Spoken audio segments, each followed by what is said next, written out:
Hello বন্ধুরা, finally আমরা I গেছি ভুবন পাহাড়ের নিচে। এখন আমরা একটু মার্কেটিং করিয়া তারপরে ভুবন পাহাড়ের উপরে যাইমু। আর সুরদি একলগে যাইরা তারা আটিয়া, আর সামনে আছে আমার মিঠু ভাই। খুব জাম মতিনগরে, ট্রাফিক খুব জাম হয়েছে, রাস্তা দিকে হাঁটা যান না, বেজান গাড়ি, খুবই মানে এটা কইমু এটা ভিড়, মানে অতিরিক্ত ভিড়।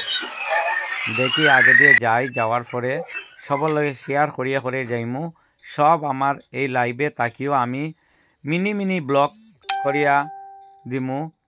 পুরা ও লং ব্লগ করতাম না, শর্ট ব্লগ করিয়া পুরা ভুবন পাহাড়ের ব্লগটা আমি পুরা সব বন্ধুরার লগে শেয়ার করিয়া যাইমু।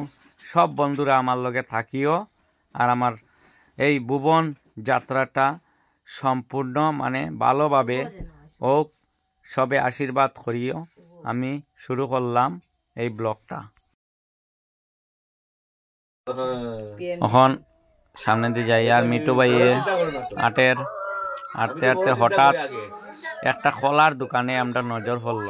মিটু ভাইয়ে কলা দেখে, এখন কলাটা দেখি কত সর্দি আইছে, সর্দিটায় কলা লইতো দেখি কত হয়, কিন্তু বিশেষ করে এখানে বেজান দাম।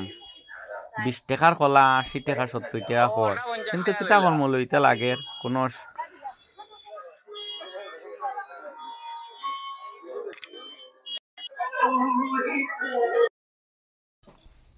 লাস্ট টাইম সর্দি কলা একটা খান্দা চয়েস করলো, কলাটার দাম পড়লো 80 টাকা।